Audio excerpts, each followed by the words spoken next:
معزز سامعین، السلام علیکم ورحمۃ اللہ وبرکاتہ۔ آج کی اس ویڈیو میں ہم حضرت عائشہ رضی اللہ عنہا کی تہمت کا قصہ حدیث کی روشنی میں سنائیں گے۔ جیسا کہ حضرت سعید بن مسیب، عروہ بن زبیر، علقمہ بن وقاص اور عبید اللہ بن عبداللہ بن عتبہ بن مسعود سے سیدہ عائشہ رضی اللہ عنہا کی حدیث افک روایت ہے کہ عائشہ رضی اللہ عنہا نے ارشاد فرمایا، رسول اللہ صلی اللہ علیہ وسلم جب کسی سفر پر جانے کا ارادہ کرتے تو اپنی ازواج مطہرات کے درمیان قرعہ ڈالتے تھے، بس ان میں سے جس کا قرعہ نکلتا رسول اللہ صلی اللہ علیہ وسلم اسے اپنے ہمراہ لے جاتے تھے۔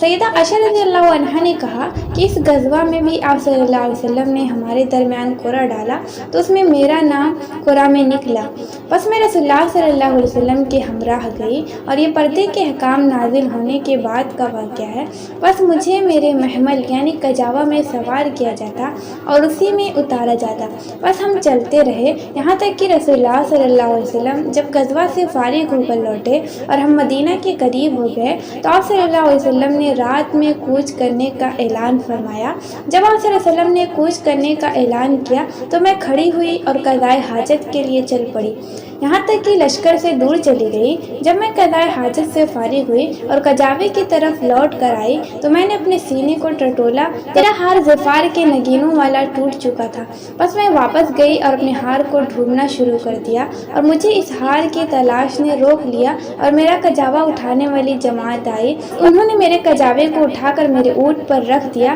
جس پر میں سوار ہوتی تھی۔ وہ گمان کرتے تھے کہ میں اس کجاوے میں ہوں، اور ان دنوں عورتیں دبلی پتلی ہوا کرتی تھی، موٹی تازی اور بھاری بھرکم نہ ہوتی تھی اور نہ گوشت سے بھرپور، کہ وہ کھانا کم کھایا کرتی تھی۔ اسی وجہ سے جب ان لوگوں نے کجاوا کو اٹھا کر سوار کیا تو وزن کا اندازہ نہ لگا سکے، اور میں نوخیز نوجوان لڑکی تھی، بس انہوں نے اونٹ کو اٹھایا اور روانہ ہو گئے، اور میں نے لشکر کے چلے جانے کے بعد ہار کو پا لیا۔ بس میں ان کے پڑاؤ کی جگہ آئی، مگر وہاں پر نہ کوئی پکارنے والا تھا اور نہ ہی کوئی جواب دینے والا تھا۔ میں نے اسی جگہ کا ارادہ کیا جہاں پر میں پہلے تھی، اور میرا گمان تھا کہ عنقریب وہ لوگ مجھے گم پا کر میری طرف لوٹ کر آئیں گے۔ اسی دوران میں اپنی جگہ پر بیٹھی ہوئی تھی کہ میری آنکھوں میں نیند کا غلبہ آ گیا اور میں سو گئی۔ اور حضرت صفوان بن معطل سلمی نے لشکر سے پیچھے رات گزاری تھی، وہ پچھلی رات کو چل کر صبح سویرے ہی میرے جگہ پر پہنچ گئے۔ سوئے ہوئے انسان کی سیاہی دیکھ کر میرے پاس آئے اور مجھے دیکھتے ہی پہچان گئے، کیونکہ انہوں نے مجھے احکام پردہ نازل ہونے سے پہلے دیکھا تھا۔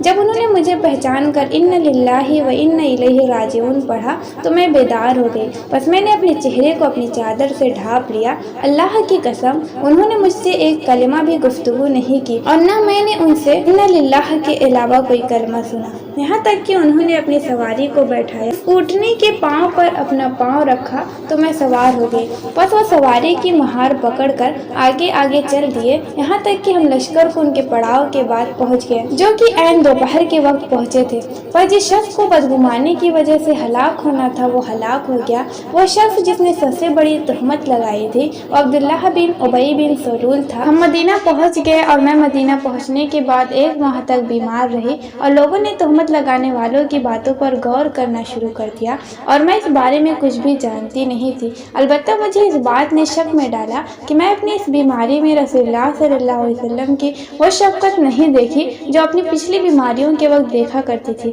رسول اللہ صلی اللہ علیہ وسلم تشریف لاتے، سلام کرتے، پھر فرماتے تمہارا کیا حال ہے۔ یہ بات مجھے شک میں ڈالتی تھی، لیکن مجھے کسی برائی کے بارے میں شعور تک نہیں تھا، یہاں تک کہ کمزور ہونے کے بعد ایک دن میں قضائے حاجت کے لیے باہر نکلی، اور حضرت ام مصطح بھی میرے ساتھ صحرا کی طرف نکلی، اور وہ ہمارا بیت الخلا تھا، اور ہم صرف رات کے وقت ہی نکلا کرتے تھے، اور یہ ہمارے گھروں کے قریب بیت الخلا بننے سے پہلے کا واقعہ ہے، اور ہمارا معاملہ عرب کے پہلے لوگوں کی طرح تھا کہ ہم قضائے حاجت کے لیے جنگل میں جایا کرتے تھے، اور بیت الخلا گھروں کے قریب بنانے سے ہمیں نفرت تھی۔ بس میں اور ام مصطح چلے، اور وہ ابو رحم بن عبد المطلب بن عبد مناف کی بیٹی تھی، اور ان کی والدہ صخر بن عامر کی بیٹی تھی، جو حضرت ابوبکر صدیق رضی اللہ عنہ کی خالہ تھی، اور اس کا بیٹا مصطح بن اساسہ بن عباد بن عبد المطلب کا بیٹا تھا۔ بس جب میں اور ابو رحم کی بیٹی قضائے حاجت سے فارغ ہو کر اپنے گھر کی طرف لوٹی تو ام مصطح کا پاؤں ان کی چادر میں الجھ گیا، تو اس نے کہا مصطح ہلاک ہوا۔ میں نے اس سے کہا آپ نے جو بات کی ہے بری بات ہے، کیا آپ ایسے آدمی کو گالی دیتی ہیں جو غزوہ بدر میں شریک ہوا تھا؟ اس نے کہا کہا اے بھولی بھالی عورت، کیا تو نے وہ بات نہیں سنی جو اس نے کہی ہے؟ میں نے کہا اس نے کیا کہا ہے؟ پھر اس نے مجھے تہمت کی بات کے بارے میں خبر دی۔ یہ سنتے ہی میری بیماری میں اور اضافہ ہو گیا۔ پر جب میں اپنے گھر کی طرف لوٹی تو رسول اللہ صلی اللہ علیہ وسلم میرے پاس تشریف لائے، سلام کیا، پھر فرمایا تمہارا کیا حال ہے؟ میں نے عرض کیا آپ مجھے میرے والدین کے پاس جانے کی اجازت دیتے ہیں؟ اور اس وقت میرا یہ ارادہ تھا کہ میں اپنے والدین کی طرف اس خبر کی تحقیق کروں۔ بس رسول اللہ صلی اللہ علیہ وسلم نے مجھے اجازت دے دی۔ بس میں اپنے والدین کے پاس آئی تو میں نے اپنی والدہ سے کہا اے امی جان، لوگ کیا باتیں بنا رہے ہیں؟ انہوں نے کہا اے میری پیاری بیٹی، اپنے آپ پر قابو رکھ۔ اللہ کی قسم ایسا بہت کم ہوتا ہے کہ کوئی عورت اپنے خاوند کے نزدیک محبوب ہو اور اس کی سوکنیں بھی ہوں جو اس کے خلاف کوئی بات نہ بنائے۔ ام المومنین حضرت عائشہ رضی اللہ عنہا نے بیان کیا کہ میں نے کہا سبحان اللہ، واقعتاً لوگوں نے ایسی باتیں کی ہیں۔ فرماتی ہیں میں اس رات صبح تک روتی رہی، نہ میرے آنسو رکے اور نہ ہی میں نے نیند کو آنکھوں کا سرما بنایا۔ پھر میں نے روتے ہوئے صبح کی اور رسول اللہ صلی اللہ علیہ وسلم نے علی بن ابی طالب اور اسامہ بن زید کو بلایا اور ابھی تک وہی نازل نہیں ہوئی تھی اور ان سے اپنی اہلیہ کو جدا کرنے کا مشورہ طلب کیا۔ پس حضرت اسامہ بن زید نے رسول اللہ صلی اللہ علیہ وسلم کو وہی مشورہ دیا جو رسول اللہ صلی اللہ علیہ وسلم اپنی اہلیہ کی برات کے بارے میں جانتے تھے اور جو وہ جانتے تھے کہ آپ صلی اللہ علیہ وسلم کو ان سے محبت ہے۔ انہوں نے عرض کیا یا رسول اللہ، وہ آپ کے گھر والی ہے اور ہم بھلائی کے علاوہ ان میں کچھ نہیں جانتے۔ اور بہرحال حضرت علی بن ابی طالب نے کہا اللہ نے آپ پر کوئی تنگی نہیں کی اور ان کے علاوہ بہت عورتیں موجود ہیں، اور اگر آپ سیدہ عائشہ کی لوڈی سے پوچھیں تو وہ آپ سے سچی بات بتا دے گی۔ پس رسول اللہ صلی اللہ علیہ وسلم نے حضرت بریرہ رضی اللہ عنہا کو بلوایا تو فرمایا اے بریرہ، کیا تم نے کوئی ایسی چیز دیکھی ہے جس نے تجھے عائشہ کی طرف سے شک میں ڈالا ہو؟ آپ صلی اللہ علیہ وسلم سے حضرت بریرہ نے عرض کیا قسم ہے اس ذات کی جس نے آپ کو حق دے کر بھیجا ہے، میں نے سیدہ عائشہ میں کوئی ایسی بات نہیں دیکھی جس پر نکتہ چینی کی جا سکے یا عیب لگایا جا سکے۔ باقی یہ بات ہے کہ نوعمر نوجوان لڑکی ہے، اپنے گھر والوں کا آٹا گوندتے گوندتے سو جاتی ہے اور بکری آ کر اسے کھا لیتی ہے۔ بس رسول اللہ صلی اللہ علیہ وسلم ممبر پر کھڑے ہوئے اور عبداللہ بن ابی بن سلول سے جواب طلب کیا۔ فرماتی ہیں پس رسول اللہ صلی اللہ علیہ وسلم نے ممبر پر کھڑے ہو کر ارشاد فرمایا اے مسلمانوں کی جماعت، تم میں سے کون بدلہ لے گا اس آدمی سے جس کی طرف سے مجھے اپنے اہل بیت کے بارے میں تکلیف پہنچی ہے؟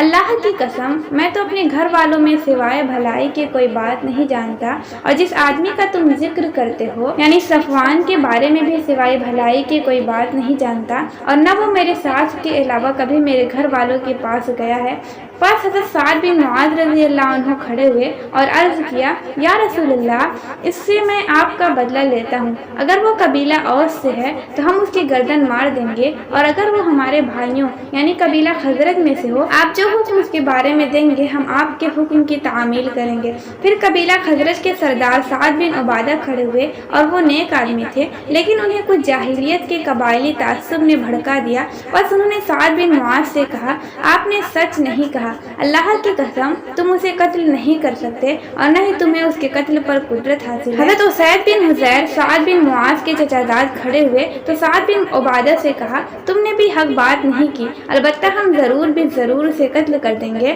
تو کیا تم منافق ہو جو منافقین کی طرف سے لڑ رہے ہو؟ الغرض اوس اور خزرج دونوں قبیلوں کو جوش آ گیا، یہاں تک کہ انہوں نے باہم لڑنے کا پختہ ارادہ کر لیا، اور رسول اللہ صلی اللہ علیہ وسلم ممبر پر کھڑے ہوئے تھے۔ بس رسول اللہ صلی اللہ علیہ وسلم برابر ان کے غصہ کو ٹھنڈا کرنے کے لیے لگے رہے، یہاں تک کہ وہ خاموش ہو گئے اور آپ صلی اللہ علیہ وسلم بھی خاموش ہو گئے۔ سیدہ عائشہ فرماتی ہیں میں اس دن بھی روتی رہی اور میرے آنسو نہیں روکتے تھے اور نہ ہی میری آنکھوں نے نیند کا سرما بنایا۔ پھر میں آنے والی رات میں بھی اسی طرح روتی رہی، نہ میرے آنسو رکے اور نہ ہی میری آنکھوں نے نیند کو سرما بنایا، اور میرے والدین نے گمان کیا کہ اس قدر رونا میرے جگر کو پھاڑ دے گا۔ اسی دوران کہ وہ میرے پاس بیٹھے ہوئے تھے اور میں رو رہی تھی کہ انصار میں سے ایک عورت نے میرے پاس آنے کی اجازت مانگی، میں نے اسے اجازت دے دی، اس نے بھی بیٹھ کر رونا شروع کر دیا۔ بس ہم اسی حال میں تھے کہ رسول اللہ صلی اللہ علیہ وسلم ہمارے پاس تشریف لائے، سلام کیا، پھر بیٹھ گئے۔ وہ فرماتی ہیں میرے بارے میں باتیں کی گئی تھی جو کی گئی تھی، آپ صلی اللہ علیہ وسلم میرے پاس نہیں بیٹھے تھے اور ایک مہینہ گزر چکا تھا، لیکن آپ صلی اللہ علیہ وسلم کی طرف میرے بارے میں کوئی وحی نازل نہیں کی گئی تھی۔ پھر رسول اللہ صلی اللہ علیہ وسلم نے بیٹھتے ہی تشہد پڑھا، فرمایا اما بعد، اے عائشہ، مجھے تیرے بارے میں ایسی ایسی ایسی خبر پہنچی ہے، بس اگر تو پاک دامن ہے تو عنقریب اللہ تعالیٰ تیری پاک دامنی واضح کر دے گا، اور اگر تو گناہ میں ملوث ہو چکی ہے تو اللہ سے مغفرت طلب کر اور اس کی طرف رجوع کر۔ پر بے شک بندہ جب گناہ کا اعتراف کر لیتا ہے پھر توبہ کرتا ہے تو اللہ تعالیٰ بھی اس پر اپنی رحمت کے ساتھ رجوع کرتا ہے۔ جب رسول اللہ صلی اللہ علیہ وسلم اپنی گفتگو پوری کر چکے تو میرے آنسو بالکل رک گئے، یہاں تک کہ میں نے آنسو سے ایک قطرہ تک محسوس نہیں کیا۔ میں نے اپنے والد سے عرض کیا، آپ میری طرف سے رسول اللہ صلی اللہ علیہ وسلم کو ان باتوں کا جواب دیں جو آپ صلی اللہ علیہ وسلم نے فرمائی ہیں۔ تو انہوں نے کہا، اللہ کی قسم میں نہیں جانتا کہ میں رسول اللہ صلی اللہ علیہ وسلم کو کیا جواب دوں۔ پھر میں نے اپنی والدہ سے عرض کیا کہ آپ میری طرف سے رسول اللہ صلی اللہ علیہ وسلم کو جواب دیں۔ تو انہوں نے کہا، اللہ کی قسم میں بھی نہیں جانتی کہ میں رسول اللہ صلی اللہ علیہ وسلم کو کیا جواب دوں۔ تو میں نے عرض کیا، حالانکہ میں ایک نوعمر نوجوان لڑکی تھی، میں نے قرآن مجید کو زیادہ نہیں پڑھا تھا، اللہ کی قسم میں جانتی ہوں کہ تم اس تہمت کی بات کو سن چکے ہو، یہاں تک کہ وہ بات تمہارے دلوں میں پختہ ہو چکی ہے اور تم نے اس کو سچ سمجھ لیا ہے۔ بس اگر میں تم سے کہوں کہ میں پاک دامن ہوں اور اللہ جانتا ہے کہ میں پاک دامن ہوں تو تم میری تصدیق نہیں کرو گے، اور اگر میں اس برائی کا اقرار کر لوں اور اللہ جانتا ہے کہ میں پاک دامن ہوں تو تم میری تصدیق کرو گے۔ بس مجھے حضرت یوسف علیہ السلام کے والد کی بات کے علاوہ کوئی صورت میرے اور تمہارے درمیان بطور مثال نظر نہیں آتی کہ انہوں نے کہا تھا، بس صبر ہی بہتر ہے اور خوب ہے، اور تمہاری اس گفتگو پر اللہ ہی سے مدد طلب کرتا ہوں۔ فرماتی ہیں، پھر میں نے کروٹ بدل لی اور اپنے بستر پر لیٹ گئی۔ وہ فرماتی ہیں کہ اللہ کی قسم میں اس وقت بھی جانتی تھی کہ میں پاک دامن اور بے شک اللہ تعالیٰ میری پاک دامنی کو واضح فرما دے گا، لیکن اللہ کی قسم میرا یہ گمان بھی نہیں تھا کہ میرے بارے میں ایسی وحی نازل کی جائے گی جس کی تلاوت کی جائے گی، اور میں اپنی شان کو اپنے دل میں کم سمجھتی تھی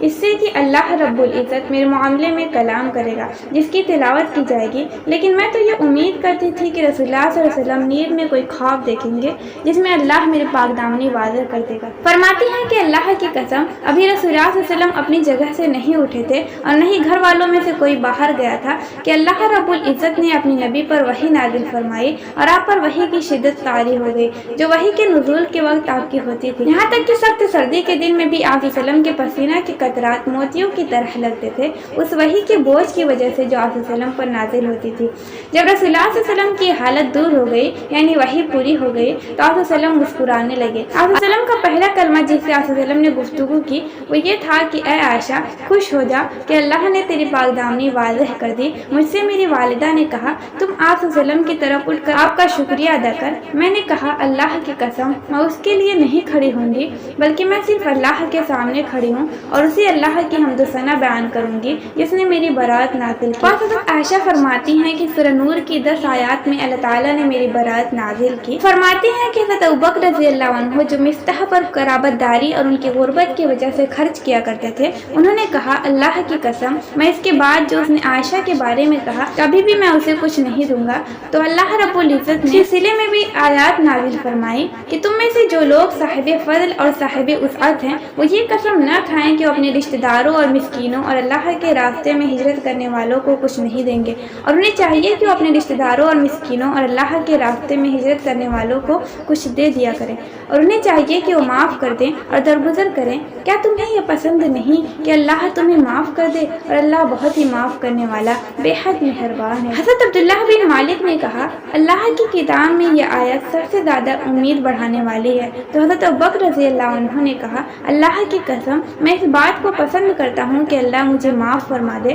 پھر انہوں نے حضرت مصطح کو وہی خرچ دوبارہ دینا شروع کر دیا جو اسے پہلے ہی دیا کرتے تھے، اور کہا میں اس سے یہ کبھی بھی نہیں روکوں گا۔ ام المومنین حضرت عائشہ نے کہا رسول اللہ صلی اللہ علیہ وسلم نے ام المومنین حضرت زینب بنت جحش سے میرے معاملے کے بارے میں پوچھا کہ تو کیا جانتی ہے یا تو نے کیا دیکھا ہے؟ تو انہوں نے عرض کیا اے اللہ کے رسول میں نے اپنے کانوں اور آنکھوں کی حفاظت رکھتی ہوں، یعنی بن سنے یا دیکھے کوئی بات نہیں بیان کرتی۔ اللہ کی قسم میں ان کے بارے میں سوائے بھلائی کے کچھ نہیں جانتی۔ سیدہ عائشہ نے کہا یہی وہ عورت رسول اللہ صلی اللہ علیہ وسلم کے ازواج مطہرات میں سے میرے مقابل اور برابر کی تھی، بس اللہ نے انہیں تقویٰ کی وجہ سے محفوظ رکھا۔ البتہ ان کی بہن حمنہ بنت جحش ان کی حمایت کے لیے لڑی تھی، وہ بھی تہمت کی ہلاکت میں ہلاک ہونے والوں کے ساتھ ہلاک ہوئی۔